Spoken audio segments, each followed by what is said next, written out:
किसान भाइयों, आप सभी का स्वागत है।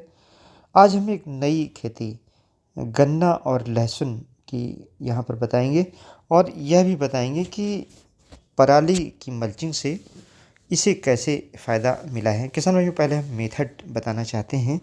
गन्ने की लाइन से लाइन की दूरी 4.5 फीट है। ट्रेंच विधि से गन्ना बोया गया है। बीच में आप देख रहे हैं कि नाली बनी हुई है, ऊपर एक रिज बनी हुई है। जो रिज बनी हुई है इसी के ऊपर लहसुन की प्लांटिंग की गई है।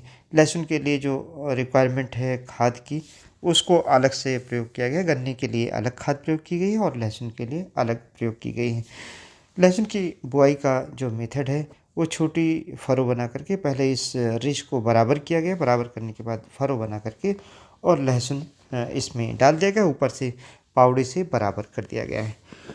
एक जो ख़ास बात यहाँ पर देखने को मिलेगी कि जब हम लहसुन की बुआई करने के बाद इसको पराली से ढक देते हैं तो लहसुन का जमाव जल्दी होता है। पराली कितनी डालनी चाहिए किसान भाइयों? पराली 3 सेंटीमीटर मोटाई तक की जो पराली है उसको आप डाल सकते हैं, जिससे जमाव जल्दी होगा।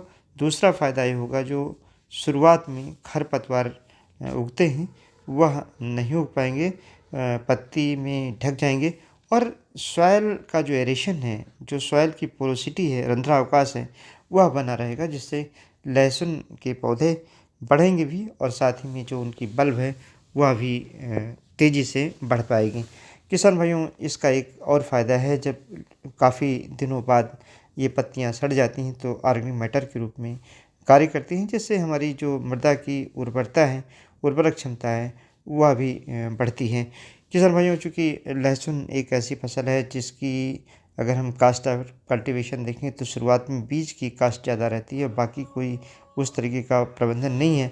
लेकिन अगर हम इस तरीके से मल्चिंग करके, पराली के माध्यम से मल्चिंग करके और लहसुन की खेती करते हैं तो हमारा जो बेडिंग पर खर्चा आता है वह बचेगा।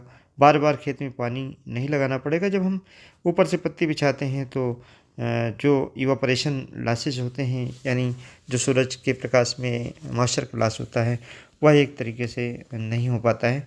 तो ये कि बहुत अच्छा मेथड है। केवल लहसुन ही नहीं, अपितु अगर गन्ने की जो लाइनें हैं उसमें भी आप पराली डाल देते हैं तो गन्ने का जमाव भी जल्दी होता है। धनिया है, पालक है, मेथी है, ये सारी जो खेती है, अगर हम इंटर क्रॉपिंग के माध्यम से गन्ने के साथ करना चाहते हैं और इस तरीके से मल्चिंग करते हैं तो उसका फ़ायदा है। किसान में दूसरी ओर आपने देखा होगा, एक बहुत बड़ा चैलेंज है कि किसान भाई पराली को जला देते हैं, जिससे वायु प्रदूषण होता है और स्वास्थ्य को भी नुकसान होता है, हमारा वातावरण ख़राब हो जाता है।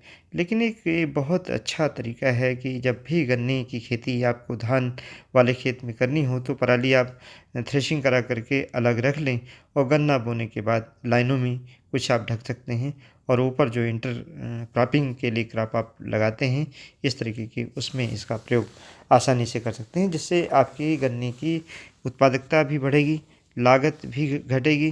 देखिए, 3 फ़ायदे हैं। जब पराली से आप मल्चिंग करते हैं तो एक और तो मॉइस्चर का लॉस नहीं होता है, खरपतवार आपको नहीं निकालने पड़ते हैं, बार-बार खेत की जुताई, निराई, गुड़ाई नहीं करनी पड़ती है और लंबे अरसे के बाद ये पत्ती सड़ जाती है और सड़ने के बाद ये खाद के रूप में परिवर्तित हो जाती है, जिससे आपके खेत में nitrogen, phosphorus, potash, copper, zinc, molybdenum, boron, यानी बहुत सारे जो पोषक तत्व पौधे के लिए आवश्यक होते हैं वह प्रचुर मात्रा में आपके खेत में हो जाते हैं खुद ब खुद इस पराली के सदुपयोग से।